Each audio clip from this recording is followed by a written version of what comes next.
Hello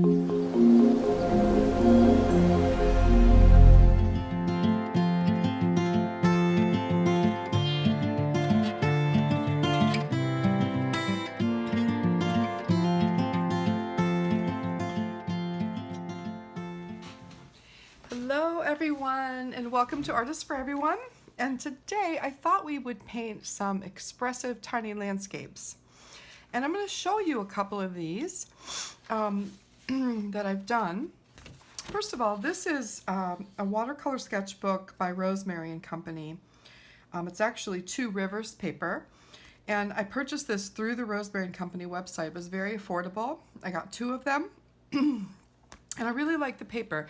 It is not really hard sized, so the paint does soak in a little bit more than it would with a standard watercolor paper. And I think this is their mixed media or drawing paper, but it works very well for watercolor and especially for the purpose that I'm using it for.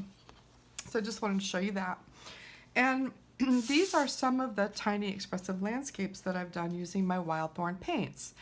And these, I have not necessarily used the Artists for Everyone palette. I've used my extended Wildthorne palette for most of these. But you can just see, they're really fun. They're super quick and easy to do. And it's just a fun way to try out different colors, to just really be expressive and have something beautiful when you're finished. So you can see how fun they are. Can you see that? Super fun. All right, so I would like to say that every time I do one of these, I get a different result because I don't pre-plan them. I don't really have anything in mind. So in a way, it's an intuitive practice, which is really good for us. And the only thing I always do, actually I'm gonna turn my paper this way, is I start with this little railway map. And it's about 3 inches by 4 inches, and I just use it because it's convenient. And I just draw boundaries for myself, 3 by 4, with a watercolor pencil. You can also just use a regular pencil. And I'm going to do 2 of them with you.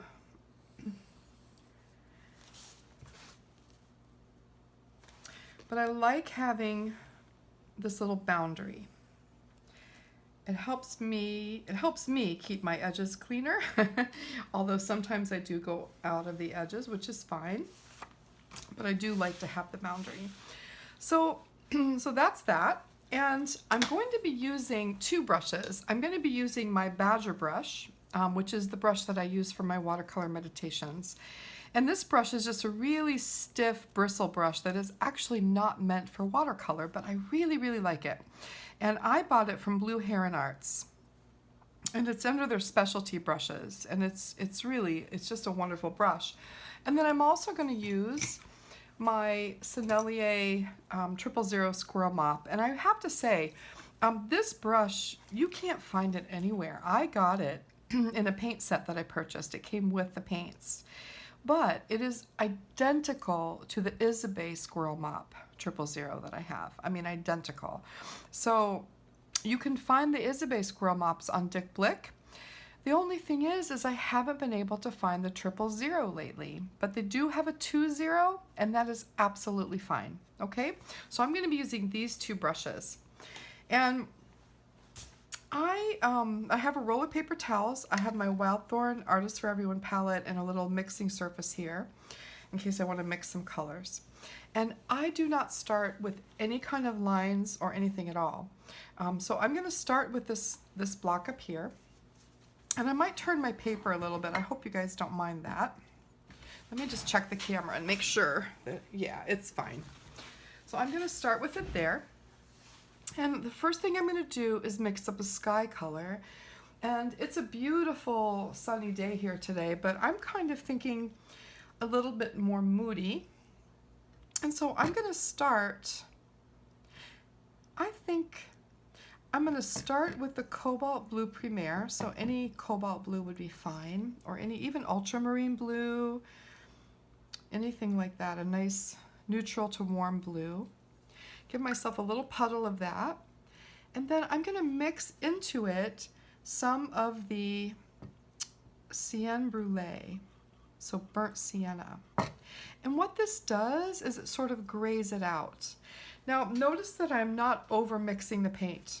Okay, I'm just kind of letting it mix together a little bit. And then I'm going to just put some water down really, really simply on my square here, okay? And pick up this paint and just lightly kind of press it into the paper randomly where the sky would be. Now notice that I'm not going over the entire area. I'm leaving a little bit of white space. And I do that because that can suggest clouds later. And I'm picking up a little bit more paint, maybe dropping some in toward the top. And this brush, what I love about this brush, and any stiff bristle brush that's kind of crazy would work just fine. What I love about it is that it doesn't allow me to be too particular. It's very loose and expressive, and I really like that. So once I have some color down, I'm just going to take a wet brush and just put some water splashes on my sky. And what that does is it pushes the paint around, all right? It'll cause some separation between the two colors, and it'll give me a very kind of loose and expressive sort of atmospheric sky. I really love that. All right, so my sky is done, and I think I'm going to immediately, while my sky is still wet, I'm going to put a very small line. I'm going to dip my brush into Mimosa and then into the Golden Mica, and I'm just going to put a couple lines here and there to kind of suggest a field. So I'm just pulling the gold down, all right? Just a little bit. And then I think I'm going to make a darker gray, so I'm going to use, I'm going to be experimental, and I'm going to use the raw umber, so any raw umber will do. Get some of that on my brush, so I have a nice little puddle of that. And then I'm going to use the wood violet, sorry. So any kind of violet watercolor, and brown and violet might be really interesting together. It's kind of running into my blue there. And I'm going to use that on top of where I put the field, and I'm just going to use this crazy brush, and I'm going to drop in some color suggesting trees. Now notice, because it has wood violet in it, it's whooshing, you know, it's giving that whooshing feeling to it. And that's okay. I really enjoy that. Put some over here. Now I notice that I've got some water pooling here in the center, and I don't necessarily want that. So I'm going to use my squirrel mop, and I'm just going to touch it into that area. Just sort of pull that color back down and sort of wick up any extra. The cool thing about these paintings is that I am totally not concerned about things being out of line or little splotches of other colors here and there. I am not concerned about that at all. I want this to be very loose and expressive, okay? Very dreamy. All right, so I really love what that's doing. I love how the wood violet and the raw umber have separated a little bit, and they've kind of bled up into the sky. I think that's really beautiful. So I'm going to go back to my badger brush, and I'm going to pick up some of the Cian Brûlée and just drop some in the field, nice and dark. Okay. And did you notice how I didn't just go straight across. I kind of went down a little bit. And for me, that suggests that the land slopes down. Okay, you could go straight across. I don't find it as interesting, so I just usually give it some kind of direction. And then I'm going to take the ochre léger. And by the way, I'm just making this up as I go, and that's what I hope you will do. I hope you will be very experimental. There's nothing to lose. We're learning the whole time. We're learning how different paints react to one another. Look at that, that's just beautiful. Put a little bit right in here. Don't be afraid to leave white space on your painting. I'm going to take some of the raw umber and drop it in. Love it. So now that that's down, I'll take a little bit of water and sprinkle it here and there, just a little bit in my field, just to help those colors sort of mix together and create some interesting textures. I'm pretty happy with the sky. I really don't want to do anything else to it, but now that the tree line is starting to dry a little bit, I'm going to add more color to that. So I'm going to pick up more of my raw umber, and I'm going to use my brush very loosely to kind of drop in more of this darker color. I've got that sort of dreamy background, and now I'm just sort of flicking on some more of the darker color. Just sort of pressing it in, just dropping it in. It's still a little bit wet, okay? And then I think I'll just take the wood violet just straight and just drop in a little bit of the wood violet too, toward the bottom of the tree line.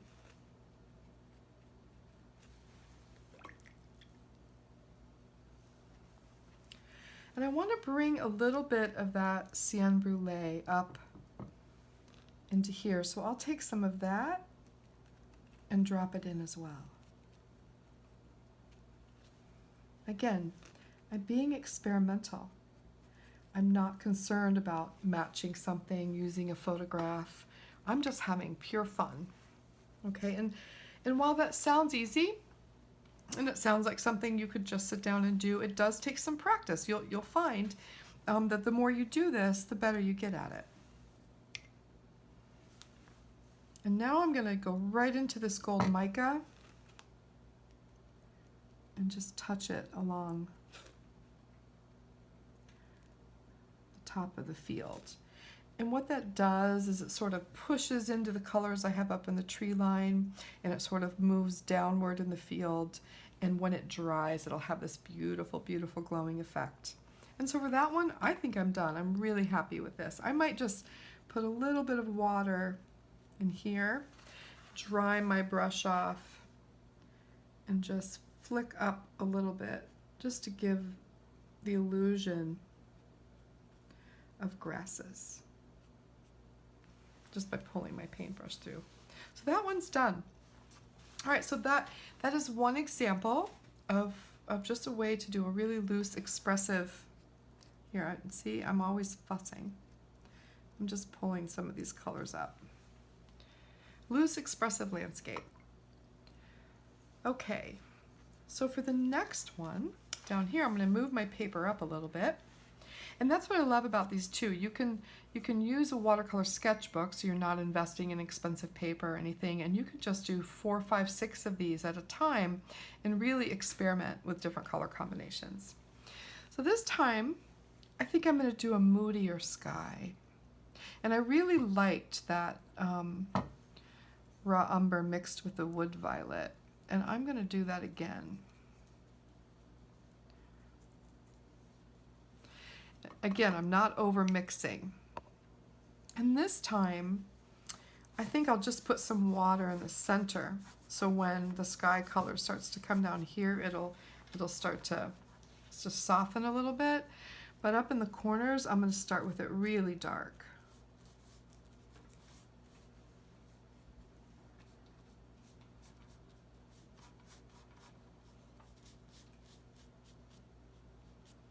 Just until it touches that water. And I'll pick up a little bit of the wood violet straight and touch it maybe up here in the corner, let it soak down. And a little bit of the raw umber coming from this side.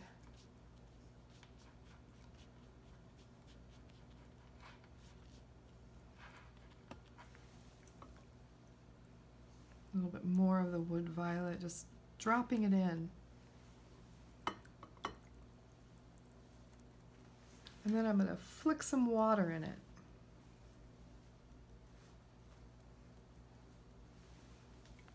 Let it work its magic.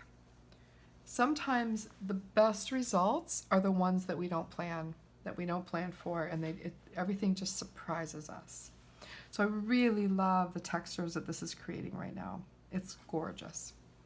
And I think what I'm going to do is I'm going to pick up some of the gold mica and just flick it in a little bit right there. Let it kind of do its thing.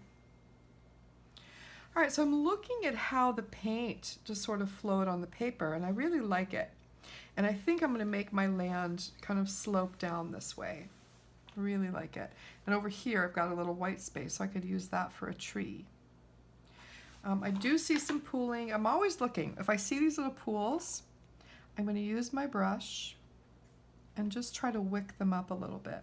I don't want too much pooling. A little bit's fine, but too much, it will take forever to dry, and you just won't get the effects that you're looking for.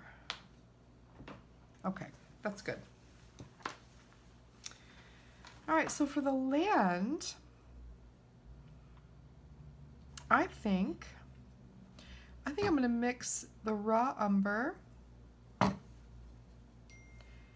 and the cobalt blue primaire with mostly raw umber. So I'm kind of getting this deep kind of green brown. I want to keep it deep. And I'm just going to start putting this paint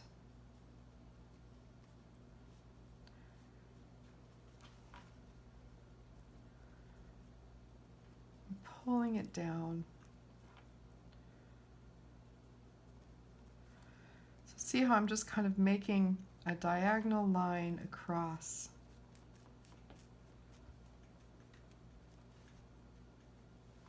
I really like that.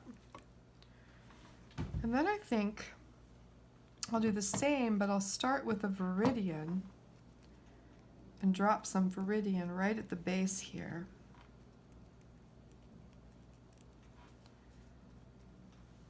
And then pick up more of the raw umber to carry it down. You see how those colors just mix and mingle so beautifully together. That's the beauty of these paints. They're so special. And then over here, I'm going to go back to the raw umber and just throw in some little marks.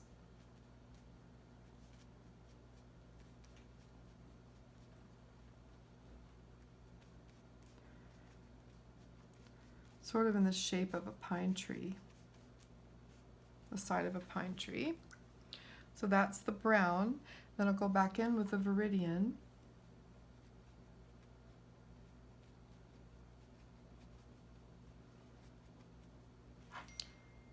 A little more brown. I want this to be really dark, and I'll introduce some of the wood violet in here.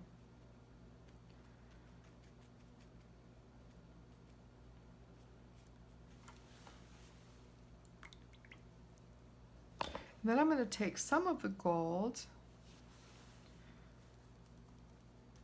and just add more to that side. I really like that effect over there, what it's doing. When you drop the gold in, I don't know if you can see this, but it makes all these little, it's like effervescent almost. It's so pretty. Okay. Now I'm going to use the tip of this brush, and I'm just going to sort of flick out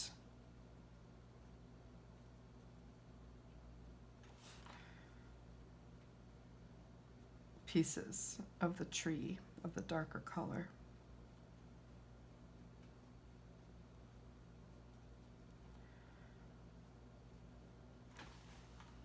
So some texture there.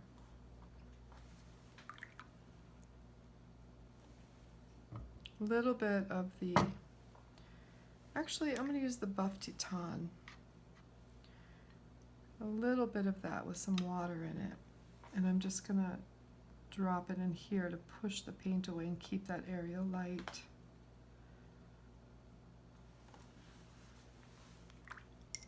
Almost like light from back behind. Now, this is starting to dry enough where I can add some darker paint in, so I do want to drop more of the raw umber in here.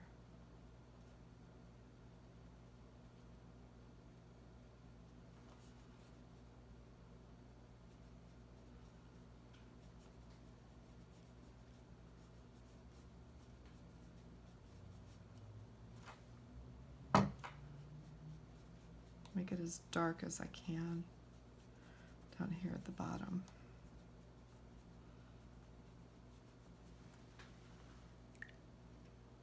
Now remember, I'm not going for realism. I'm not going for anything except expressiveness with color, just seeing how these paints react to one another. And sometimes, by the time I'm done, I mean, I get these wonderful results that I wouldn't have been able to get if I had planned it. So you see, I'm just layering these two colors, one on top of the other, and seeing what they do together.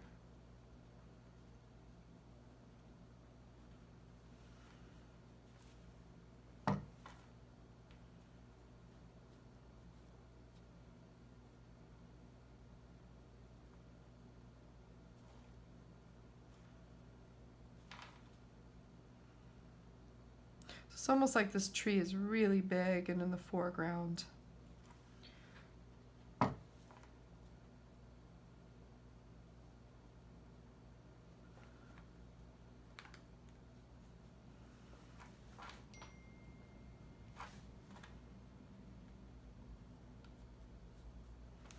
There. I don't think I want to do too much more. So you'll notice that I did go out of the lines, and I do sometimes, and I can clean them up a little bit. More than likely, when if I'm going to frame it or something, I would just put a mat around that and clean it up. Or if I'm going to photograph it, I'll just crop it in just behind that.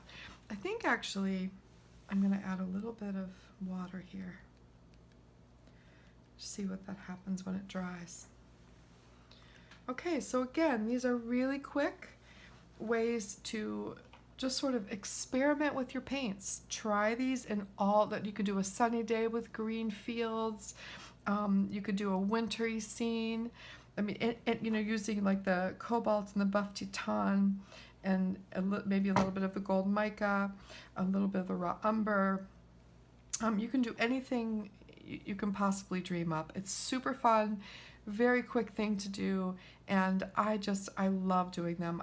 I do them as often as I can, actually. I have other books of them too. So this is super fun to do, and I hope you will try it, and I hope you will share them with me on social media, and I will be back later this week for a new project. Thank you very much for being here, and have a great day. Thanks.